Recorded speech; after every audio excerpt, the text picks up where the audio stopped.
You need to be able to understand, like, hey, I'm avoiding this thing because I'm afraid of how it will make me feel. Because then you realize you hold the power and an emotion cannot kill you. You're listening to the From Imposter to Empowered podcast. I'm your host, Jill Perrick, a business and mindset coach who specializes in imposter syndrome. If you feel like you're not as smart, capable, or worthy as you actually are, and that someone is going to find you out, then you've come to the right place. I went from being a struggling government worker, working my coaching business on the side, but feeling unworthy and burnt out, to making multiple six figures helping women overcome imposter syndrome so they too can sign clients, make bank, and have the business or career of their dreams.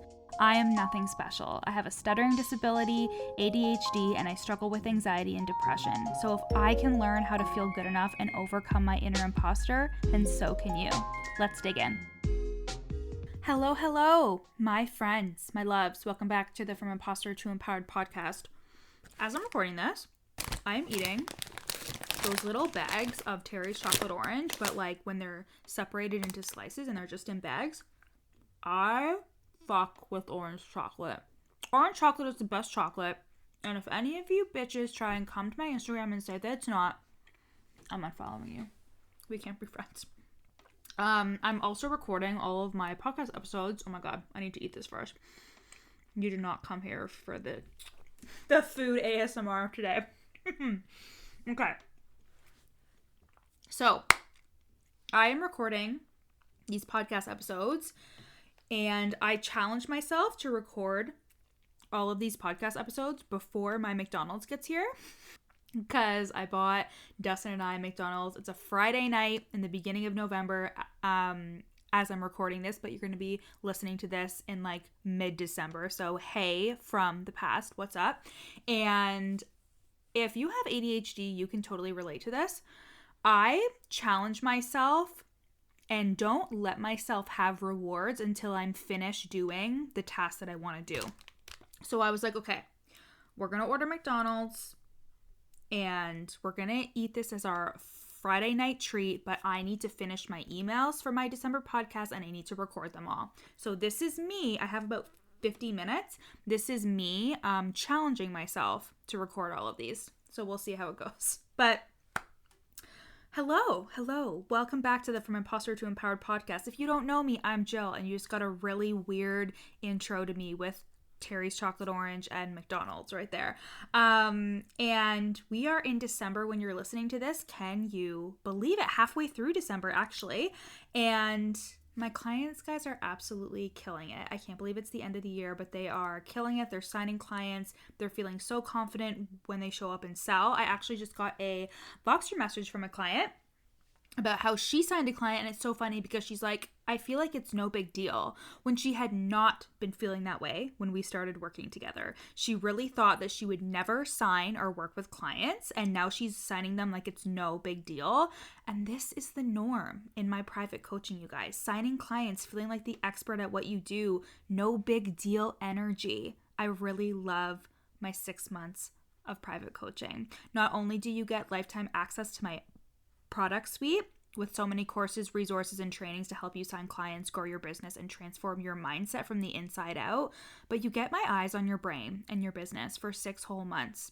We start with a 2-hour deep dive, and then we meet weekly for 6 months, and you get access to me in Voxer. And my clients will tell you, the coaching in Voxer between calls is just as potent and transformative as our fucking calls are. So what are you waiting for?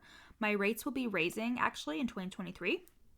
But if you book your sales call this week or in January, I will honor my current pricing of $8,000 for 6 months of private coaching, and there are payment plans available. So book your sales call now at the link in my show notes. So for today's episode, we're going to talk about something that is almost never discussed in the online space, but is literally so prevalent and is a big reason why you may not be getting the results that you want. And that is emotional avoidance. So let me start with a story.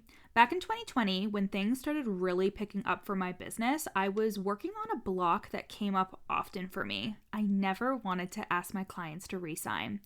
I would honestly feel dread and anxiety whenever their containers would be up for renewal, and not even like soon, like I would start feeling that way 2 months out of them coming up for renewal. And more than once, I just ended the container and then expected them to just not re-sign, so I never even brought it up. And when I looked at it on my own and with a coach, there were a lot of conscious thoughts. I'm afraid they'll say no. What if I didn't get them results? What if they hate me? What if they give me feedback I don't like? I was trying to seek out the answer and figure out how to get over this fear. But what I didn't realize was that the answer to this problem, and basically every problem I was having in my business, led back to my avoidance of negative emotion. In this case, I was afraid they would say no to re-signing. I was afraid that they'd have criticism for me. I was afraid that they didn't get results. But the thing that I was actually afraid of was how those things would make me feel. Now, I was already used to feeling fearful and anxious, but I didn't want to further my fear or anxiety, and I didn't want to engage in activities that would bring up shame or rejection because I saw feeling my negative emotions as worst case scenario. And I also want to say too that I relate this a lot to my stutter as well. So I would purposely avoid situations, and truthfully, if I'm being honest, sometimes I still do, because sometimes when it comes to introducing myself or speaking in front of people who I don't know, I get really anxious about it because I'm so afraid of the rejection. But it's not even just the rejection I'm afraid of. I'm afraid of how I'm gonna feel after and how I'm gonna like shame myself and punish myself and like feel bad. So a big part of my work around my stuttering disability has been like, okay, how do I take care of myself after I have an experience where somebody laughed at me or somebody was like, "Are you okay?" when I couldn't introduce myself. You know what I mean? And that has been super hard work because it's all around me feeling my emotions and allowing those emotions to happen. And, you know, I have ADHD, which we're going to talk about in this episode as well, but I get emotionally flooded. Like I get really intense emotions, and sometimes it's hard to focus on anything else but how I'm feeling in that moment.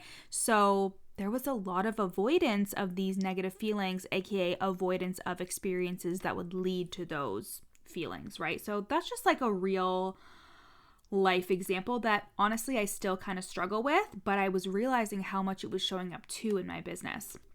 And like, that's the thing. We are usually not actually afraid of an outcome. We are more afraid of how an outcome will feel. When it comes to our businesses, we understand that we need to show up and share our content, give value, work with clients. But a lot of you are at the end of your day feeling like you didn't do enough. Or you're staring at yourself on your screen on Instagram, wondering what to talk about in stories because you don't feel good enough. This kind of procrastination and not enoughness, I believe, comes from emotional avoidance. Because if you did show up, if you did share value, if you did create content and post it, you may not be sure about how you're going to feel, especially if you have imposter syndrome. Like, for example, if you feel like a fraud, you might show up on stories and then feel like shit because you think you sound stupid, you think it doesn't make sense. You might even want to take the stories down. My clients have definitely done that before we did this work together. And your brain is a smart cookie. It knows that to sign clients, you have to show up and share your work.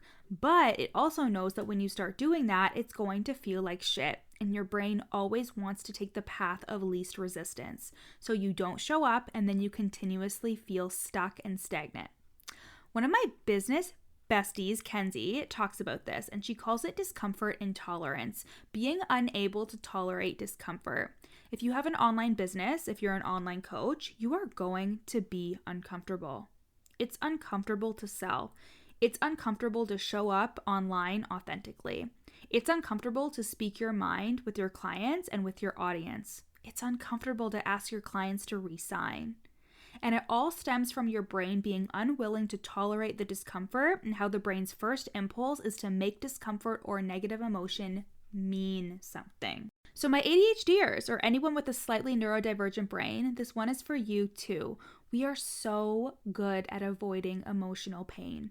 The avoidance of emotional pain can manifest into some serious people pleasing because we are already internally dealing with the pain of being different from other people and realizing that we function differently. So we never want people to be mad at us, and we want things to feel good because it can spiral us the fuck out when we feel bad.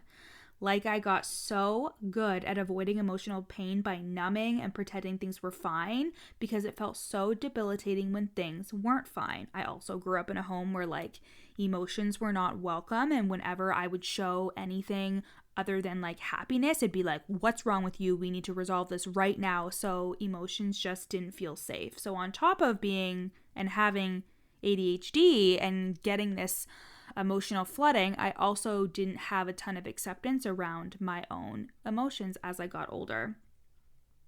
Like, one small thing would happen and I'd feel rejected and I wouldn't show up on Instagram all day because the emotion was just magnified.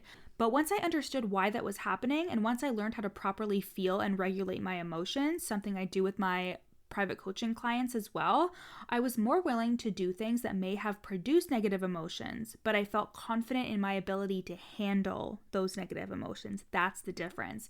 And that ultimately is the goal. It's not to rid yourself of negative emotions forever. It's not to imagine a time where you won't feel sad or mad or rejected or afraid. It's the self-trust you have to deal with those emotions when they come up. It's a self-trust that you have that you won't make it mean anything if something negative does happen, right? I am really good at this now, and I actually watch my brain trying to tell me a story whenever I'm feeling very negatively. And instead of indulging the story, I indulge the emotion. I let my body feel the emotion without attaching myself to what I'm making the emotion mean. And this helps me move through the emotion so much more quickly. And I actually developed a tool that my clients use all the time called emotional mirroring. And this allows them to feel the negative emotion coming up without attaching a story to it. And personally, I do this a lot with anxiety or sadness. I just let the emotion come up. I name how it feels and where it's showing up in my body, and I do my best to try to problem solve the emotion right away or to make a story out of it. But this is like really tough work, guys. This is not just a one and done. I do this shit all the time to really cultivate that awareness and really feel my emotions, right? But the benefits of this are massive. I honestly take way more risks than I used to. I can handle my clients' emotions so much better and hold space for them. I show up and sell consistently. I onboard more and more clients and get on more sales calls and work with new people all the time. I am a CEO who works on her business even when there are not so glamorous or fun things about owning a business. And this all comes from my mindset work and my emotional regulation work, and largely the work of not actively avoiding emotional pain, because what you're actually avoiding is your growth when you do this. And I want to say too that these things may seem very subconscious at first. Like, you may not realize you're actually avoiding emotional pain. So as always, first must come the awareness that you are. So maybe this episode causes you to go, when I don't do something for my business, when I procrastinate, when I don't take action even though I know I need to or even want to, what am I afraid of? You will almost always find the breadcrumbs that will lead to avoidance of emotional pain. And what if you started seeing emotional pain as less of a problem and more of an everyday obstacle that you can handle and overcome? So many of us were taught to stuff down our emotions, or we learned that emotions caused problems and it was easier to just not hurt. But as an entrepreneur, as an online coach, you actually can't afford to continue this pattern anymore. It will lead you away from taking risks, from putting yourself out there by dreaming of new ideas. And most of all, it'll keep you from rejection and failure. But that's where the magic is. I know how fucking annoying that sounds, but honestly, like, it's impossible to go through your business without fucking something up, without being rejected and hearing no, etc. Trying something and then trying again until it happens. Like, that is entrepreneurship at its core. And you need to be emotionally wealthy to do that. You need to be able to understand, like, hey, I'm avoiding this thing because I'm afraid of how it will make me feel. Because then you realize you hold the power, and an emotion cannot kill you. An emotion cannot derail your life or your business. An emotion does not have control over you. It is simply just an unpleasant sensation in your body that you are more than capable of feeling. And like I said, you can feel your feelings without dying, as long as you let yourself feel it without stuffing it down or numbing it, and without attaching meaning to the emotion.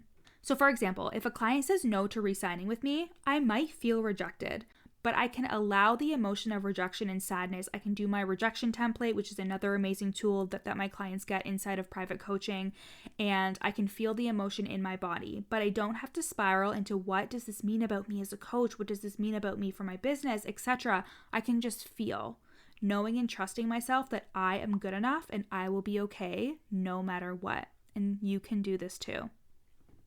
So, if you want access to my amazing tools like emotional mirroring and the rejection template, if you want to be emotionally wealthy and be able to handle anything as you sign clients and grow your business, if you're done avoiding emotional pain, you want to overcome imposter syndrome, and you want me to be your coach, like I said, spots are going fast for my current rate. You can book your sales call at the link in my show notes. And if you book in December or January, I will honor my current rate of $8,000 for 6 months. So grab one of the last remaining one-to-one spots I have until I'm booked out, so you can show up confidently and consistently and double your confidence in your coaching clients in 2023. I love you guys, and I'll see you next week. Thanks for listening to the From Imposter to Empowered podcast. Head to the show notes to find out how you can take this work deeper with me in one-to-one coaching or in the From Imposter to Empowered group program. In the show notes, you'll also find a free 3-day challenge to start the process of overcoming your inner imposter. And once you're done with all of that, screenshot this episode and share it on Instagram, tagging me at your coach Jill so we can connect. See you next time.